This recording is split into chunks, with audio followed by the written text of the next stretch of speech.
Szeretettel köszöntök mindenkit. A Gyépes.hu Vodom.info aktuális podcast adásában fogadjátok szeretettel. De mondjuk a nemzetközi egységben a D-vitaminnál egy olyan 4000-et javasolnak, és ugye itt a túlsúly az azt jelenti, hogy többet kell belőle, tehát én 2x4000-et szedek. 2x4000 nemzetközi egységet. Na mi most a Covid alatt 3000-et szedtünk, és ez kevés. Én most a végén kezdtem el már duplázni. De lehet, hogy az elején már 6000-eket, meg 9000-eket kellett volna. Az az immunrendszernek a motorja gyakorlatilag, és a D-vitamint a C-vitaminnal együtt, az gyakorlatilag felkészít mindenre. Így van, kis magnéziumot még pluszban van, az még segíti a D-t felszívódni. Úgyhogy persze azért mondom, meg sok tea, folyadék, jó meleg tea. Ez valóban már tavasszal is mondták, és tényleg jót tett a toroknak. Tehát én is, amikor már ugattam a köhögéstől, akkor ez az egy, ami csillapított, igazából semmi egyéb nem volt jó. Most a legvégén meg ACC-zni, hogy amit esetleg ott szétrombolt, akkor az föl tudjon jönni. Ennyi, nincs itt semmi recept, senki nem fog segíteni, úgyhogy így kell neki menni a dolgoknak. Megmondja a körzeti orvos, hogy kapaszkodjál, drága barátom, és hogyha nagyon-nagyon nem megy a levegővétel, akkor hívjad a mentőket, bevisznek egy Covid kórházba, és ott talán majd megvizsgálnak. Hát az a baj, hogy itt tartunk 2020-ban Magyarországon, és ezt el kell mondani, mert ez az igazság. Aki ezen már átesett, az tudja. És akár Magyarország, akár nem Magyarország, mindig így van. Tehát, hát azért, mert félnek, egyszerűen félnek az egésztől, miközben az egészségügyben az orvosok is elmondják, hogy osztályok vannak lefertőződve. Tehát, hogy a kollégáik halomra fertőződnek, szegények, ugyanúgy, mert egyrészt kevesen vannak, másrészt meg ott vannak a frontvonalban, hát mitől a franctól ne kapná el. Tehát, hogy akármennyire vigyáznak, előbb-utóbb úgyis elkapják. Valamilyen úton, módon. Ha más nem, akkor hazaviszi neki is a gyereke. Úgyhogy ennyi. Ha nem a kórházba kapja, elkapja otthon a gyermekétől. Értitek már? Ez a lényeg. Ja. És akkor jönnek a teszteléssel, meg a többivel. Hiába tesztelnek, tehát hogy ott tök jó, teszteljenek. Na, nagyszerű. Látjuk a terjedését, de már most mit kell látni a terjedésen? Most olvastam, hogy Nagy-Britanniában egy Excel táblázat hibás működése miatt most találtak 16 000 új fertőzött. Azt a betyár. Na, tehát azért mondom, hogy itt aztán, és akkor a statisztika az pro és kontra tudám olyan éveket húzni, hogy hihetetlen. Tehát ezért van az, hogy az emberek bizalmatlanok, hogy hitetlenkednek, és az egészet grotesznek tartják. Főleg az értelmesebbje. A többi meg csak néz, mint Rozi a moziba. És ez igazság. Tehát megvan ennek az alapja, hogy miért van így. Miért van ez az igazság, hogy itt most a podcasttel kapcsolatban is én most szeretném, hogy egy kicsit anyagolnánk a Covid-ot. Most beszélgetünk róla, hogy a saját magunk kapcsán, meg a tapasztalataink kapcsán egy pár percet. De, amit ugye megírtunk a blogon is, hogy Németországban az év bankjává választották azt a bankot, amelyet mi is már használunk 5 éve, arra, hogy a megbízóinknak a bankja legyen, és ugye ennek kapcsán lenne egy pár szó, amit esetleg beszélgethetnénk Várj egy pillanatot, várjál csak, Gabi, aztán folytatod, és csak bekapcsolom a hangeffektet. Ilyen, hurrá! Hát igen, gratulálunk a Müncheni V-banknak, ugye, mint letétkezelő banknak, és igazából ez Németországban, meg ugye a világban is egy új tendencia az, amit többek között a V-bank is képvisel. Ezek az úgynevezett meztelen vagy csupasz bankok, amelyek ugye felvállaltan nem foglalkoznak azokkal a kereskedelmi banki tevékenységekkel, amelyek a 2008-as pénzügyi válság, meg ingatlan válság kapcsán itt a világra zúdultak, és ezzel azokat a kockázatokat sem futják, amelyek miatt ugye, 2008 mint olyan történt, jelentően 2008 után létesültek ezek a bankok, mint ahogyan a V-bank is 2008-ban jött létre, és onnan egy elképesztő pályafutást ívált föl. És ugye az a jellemzője ezeknek a nevezzük privátbankoknak, ezt a csupaszbankoknak, letétvezető bankoknak, az a jellemzőjük, hogy ugye sima mezei folyószámlákat nem vezetnek, hitelkártyájuk sincsen, aztán hitelt sem folyósítanak, tehát azokat a dolgokat mindenféle ingatlan portfóliókban sem mozognak, tehát igazából kerülik azokat a dolgokat, amelyek miatt ugye nagyon sok bank került bajba az elmúlt időszakban. Tehát foglaljuk akkor össze. Igazából ez a csupasz jelző, ez azt jelenti, hogy nem a hagyományos kereskedelmi banki tevékenységet végző intézményről van szó, hanem egy speciális intézményről, amely milyen jogosultságokkal bír. Balázs? Hát letétkezelőről van szó, tehát egy befektetési bankról, ami letéteket kezel, és kész. Másokat nem kezel, gyakorlatilag ugye, tehát itt a pénzügyi kultúra ott már olyan szinten van, vagy töltöcsült az emberekbe, hogy tisztában vannak azzal, hogyha egy bank hitelez, akkor annak a hitelezésnek vannak kockázatai. Az a hitelezést azt nyilván nem csak a saját tőkéjéből végzi, hanem betéteket gyűjt, és a betétekből hiteleket helyez ki. Na most ugye, hogyha a hitelezésnek valamilyen mértékű kockázata van, azaz, hogy nem jönnek vissza azok a hitelek, amiket kihelyeztek, akkor az a bankot ugye károsítja, ezen keresztül a betéteseket is. Ugye nyilván erre vannak betétvédelmi alapok, viszont igazából nagyban űzve ezt a játékot, mint például az elmúlt években Magyarországon, vagy ilyen 10 évente néhány évig Magyarországon, akkor abból ugye előbb-utóbb nem csak egy banknak lesz kockázata, hanem egy szektornak, meg az egész államnak lesz kockázata, ami végeredményben a befektetőket fogja sújtani, vagy az országot, mint gazdasági probléma, vagy a saját valutának a leértékelése. És ugye gyakorlatilag ezért a németek azt mondták, hogy külön választják ezeket a tevékenységeket, és ezért vannak külön letétkezelő bankok, illetve ezért dolgozunk mi is egy ilyen letétkezelő bankkal, hogy ezt a kockázatot, ami megbízolnak, ne kelljen viselniük, tehát az ő befektetésük az biztosan abba a portfólió struktúrában van, amit a portfólió kezelővel együtt a Family Office-unk összeállított, és nem kell neki amiatt aggódnia, hogy kihelyezik a pénzét valami hiteleseknek, akik esetleg nem adják vissza. Azt hiszem ez így szépen kereken össze lett fogalmazva. Köszi, Balázs. Igen, hát ez most abszolút így van, és ez Magyarországon ez így nem neked elmennek emellett, mert ez hogy nem szempont ez, vagy ez nem fontos.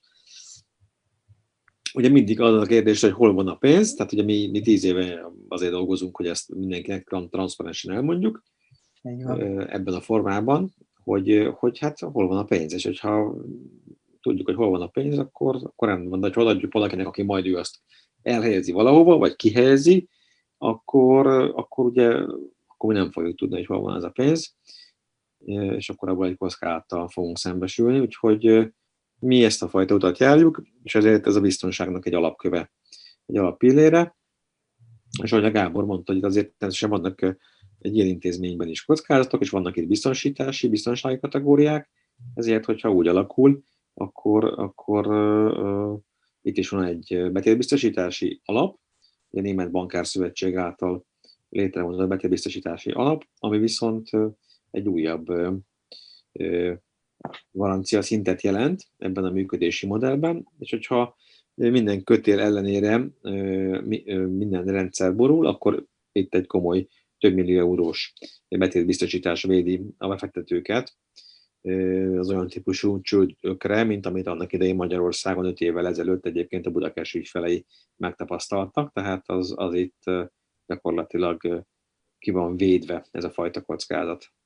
Hát és ami még ugye 2008 után a német kormánynak a kvázi politikai nyilatkozata volt, hogy Németországban gyakorlatilag a nem az obának, hanem a beválnak, a betétbiztosítási alapnak nincs felső korlátja, tehát az állam jót áll minden egyes értékpapírért. Hát igen, ez értékpapírért, tehát hogy nem fog eltűnni értékpapír. Igen, ez mondjuk bár egy politikai nyilatkozat, de mégis csak van súlya, mert ugye általában ezzel szoktak dobálózni a politikában egymás felé is, ugye az ellenfelek, hogyha valami nyilatkozat elhangzik, akkor az bizony utána mindig elő lehet rángatni. Többek között egy ilyet is például. De én azt szerettem volna csak még hozzáfűzni, hogy azért amióta mi együtt dolgozunk a V-bankkal, majdhogy nem minden évben a fejlődésről jön ki valami hír. Ez a legutóbbi, ez már lehet azt mondani, hogy a korona volt az eddigi felemelkedésen, idézőjelbe véve. Tehát, hogy ez nem új keletű, azt szerettem volna mondani. Hogy mi van, Gabi? Stílusosan a koronavírust is túlélték.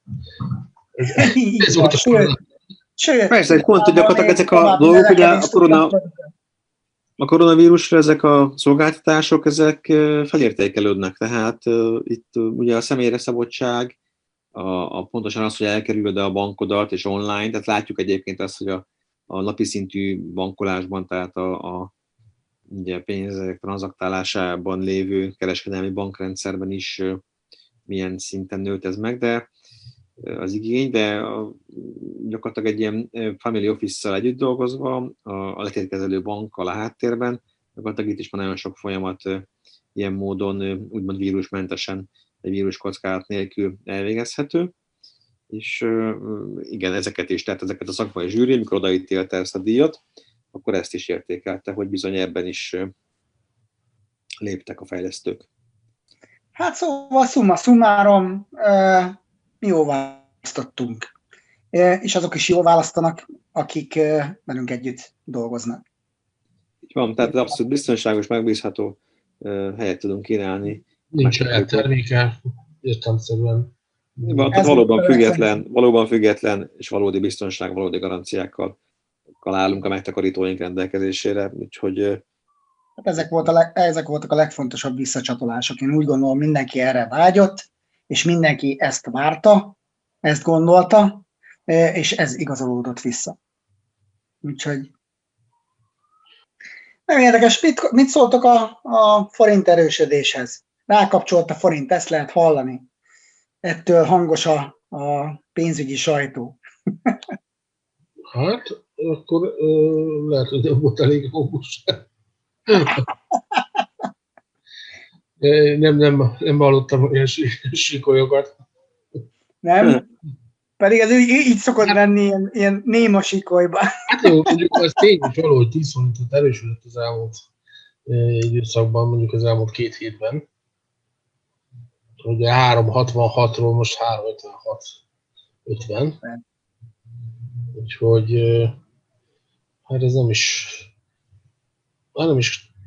volt 3,65 vagy 66. Hát egy pillanatra volt a 3,63-nál. Igen. Időzött többet, és igazából ugye most ahhoz képest visszament. Hát talán ez az MNB-nek a burkolt kamatemelése vagy beavatkozása az éppen így van, de egyébként az elmúlt egy-két évben a világpiacon is jó hangulat volt, tehát simán lehet, hogy az a fajta... Ez ragadt egy kicsit, igen. Én is inkább erre ide is átjött. Szerintem fényéveket távolodtunk el, úgyhogy meg ahogy látni a dolgokat, az igazából azt gondolom, hogy ez a 3,50-es szint, ez a 3,60-asokhoz képest egy két kedvező beszállási lehetőséget jelent a megtakarítóknak a coverage hatás miatt, tehát igazából ezt kiválóan ki lehet használni most euróvételre. Aki teheti, és tudja, és stratégiájában tisztán látja, hogy ez neki megfelelő. Nem vagyunk mi ennyire ingatlan fóbiások, de nehéz nem elmenni a bejelentések meg át, amik itt az elmúlt. Jönnek a hírek. Igen, tehát amiket a hírgyártó rendszer generál, hát alapvetően ugye nem is kell azt mondani, hogy ez nincs így rendben, mert nyilván egy ország gazdasági életében, gazdasági pörgetés, vagy a gazdaság helyreállítása, vagy föllendítése fontos, és alapvetően az 5%-os lakásár áfa, ugye, amit az új építésűekre január 1-től belengedtek 2022 végéig, az gyakorlatilag biztos, hogy jelentős vagy látható mozgósítást fog eredményezni majd a különböző piacon. Feltéve egyébként, hogyha tényleg család támogatási rendszereket is sikerül mellé rakni valóban, mert akkor tényleg az egyébként jogos igényű, mondjuk elavult magyar ingatlanparkot tudják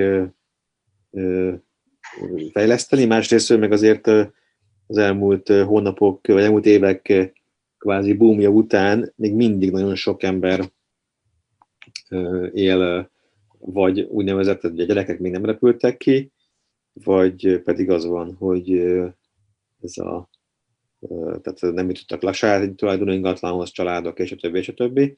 Magyarul erre abszolút van, de ugye ez jól felfogott érdek alapján. Tehát itt sokat beszélünk erről a kérdéskörről, mert most két dolog látszik jelen pillanatban. Egyrészt látszik az, hogy a hitelmoratórium végével már biztos, hogy lesz, aki mind befektetőként szállt be ebbe a bizniszbe, és ugye nagyon fontos az, hogy meg tudjuk különböztetni azt, hogy azt a fajta úgymond hobbi befektető, aki kvázi spekuláció miatt beszállt mondjuk egy ingatlanba, mondvány emelkedik az ára, de igazából leginkább ki tudja adni bérbe, és leginkább Airbnb-be mondjuk Budapest belvárosába, és ez így nagyon nagy hasznot jelent neki. Gyakorlatilag ez a piac ez teljesen megszűnt, tehát ezt olyan szinten, mint eredménytermelő lehetőséget úgymond csapták, hogy tehát kevés üzlet szűnik meg ilyen gyorsan, mint ahogy ez az Airbnb piac megszűnt. És ugye nem csak arról van szó, hogy a Covid után mi lesz, mert hát lehet azt mondani, hogy majd akkor helyreáll minden, tehát jelen pillanatban bizalmatlansági űr van, tehát itt azért ugye helyreáll minden, az több évet fog jelenteni. Másik oldalról viszont a kerületek ugye szabályozhatják az Airbnb-t, és fogják is, és gyakorlatilag biztos, hogy nem abban az irányba fog menni, hogy ezt nagyon támogatnák.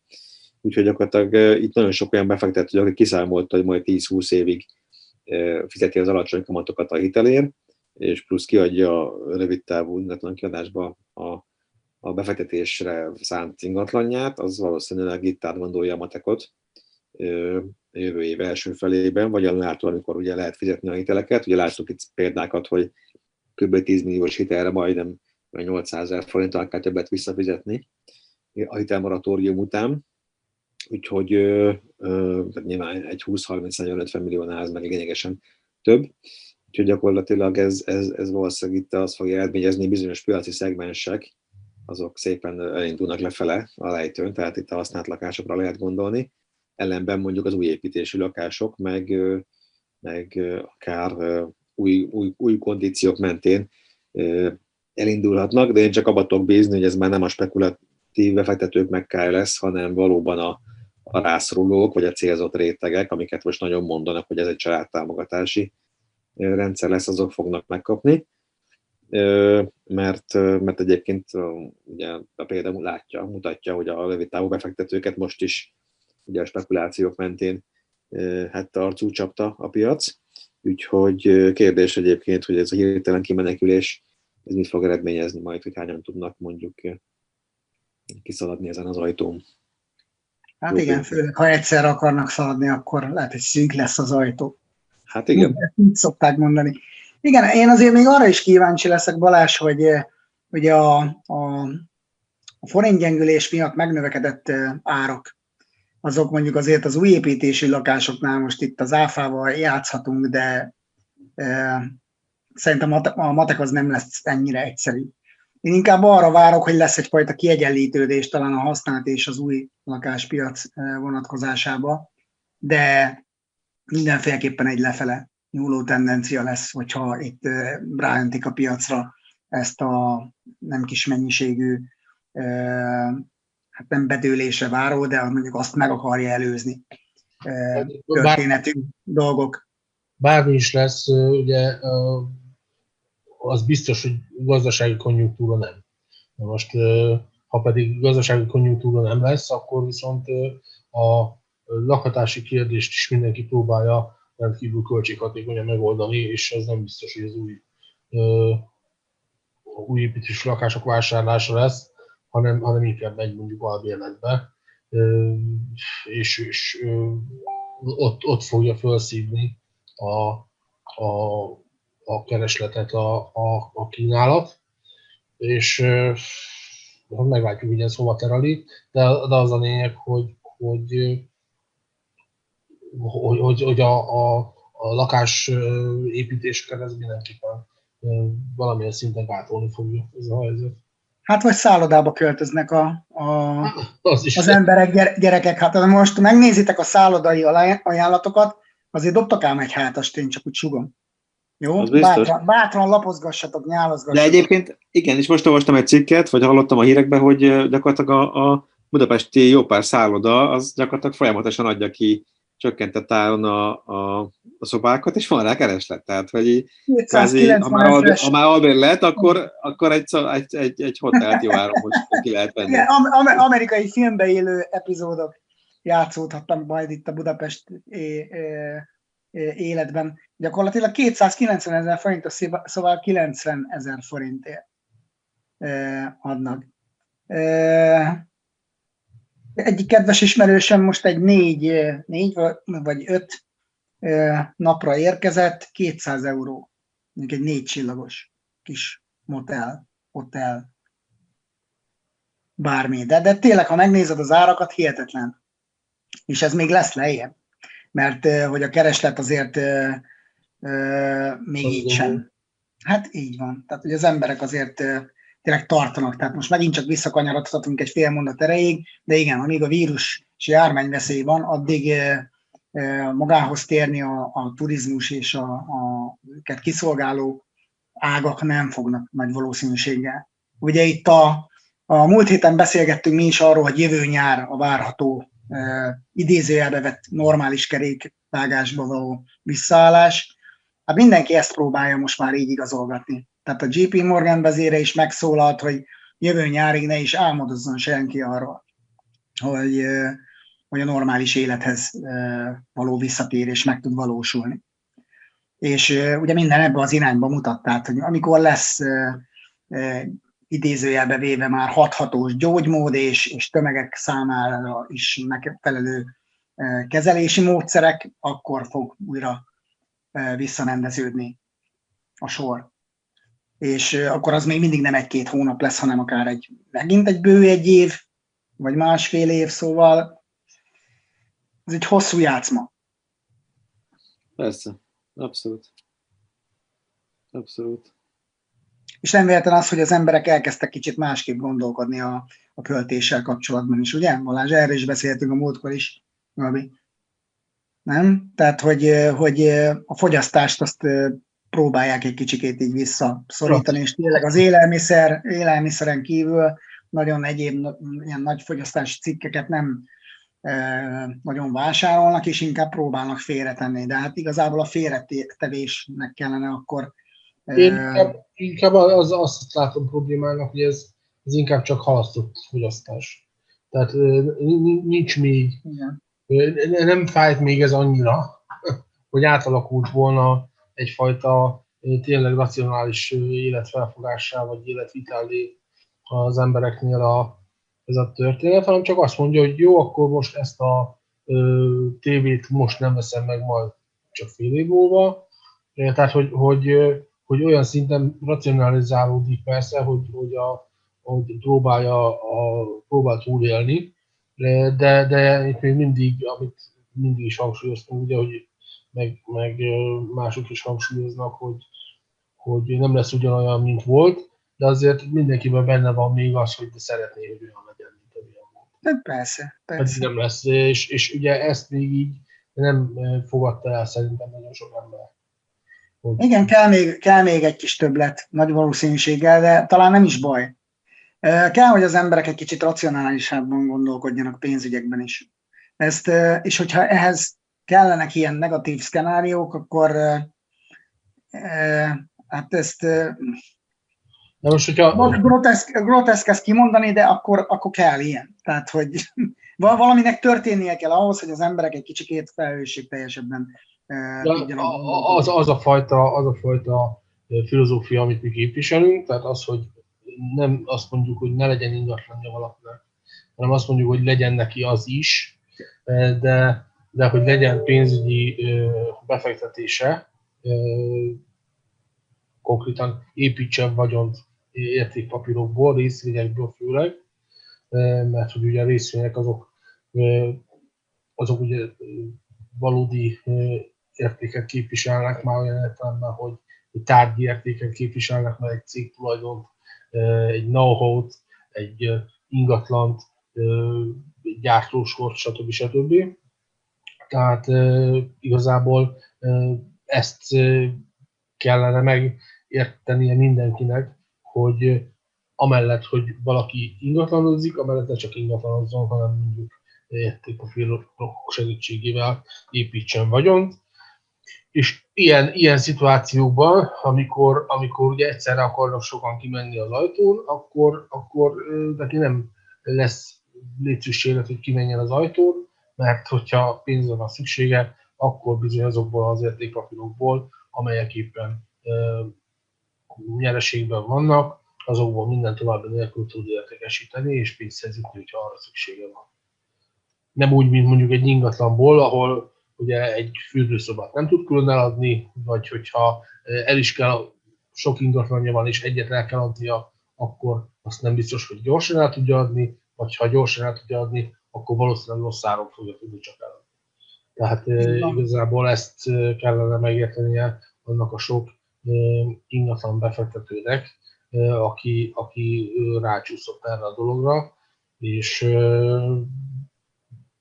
igazából ilyen szempontból is ezt a bizonyos diversifikációt végezni kellene mindenkinek.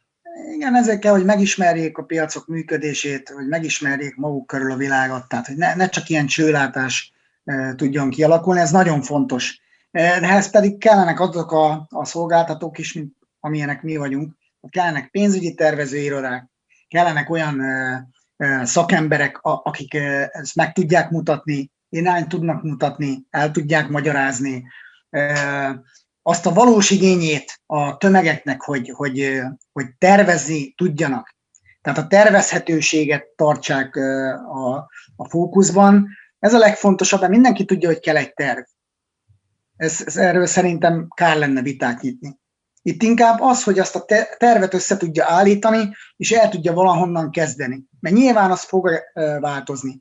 Tehát az a terv az nem egy kőbe vésett valami, hanem az a terv az egy rugalmas attitűd, amit lehet változtatni nyilván az élethelyzetekhez idomulva. És ez a fontos, hogy arra jöjjenek rá, hogy kell terv, tervezhetőség és a megvalósítás. Neki kell állni, és meg kell valósítani. Valóban, ahogy mondtam, nagyon kell építeni. Igen, és a másik oldalról meg teljesen látszik, hogy igazából mindenki a garanciáját és a bizonyosságot keresi, és igazából egy dologra van garancia és bizonyosság, az pedig a gazdasági fejlődés, világszinten és hosszú távon és széles körben.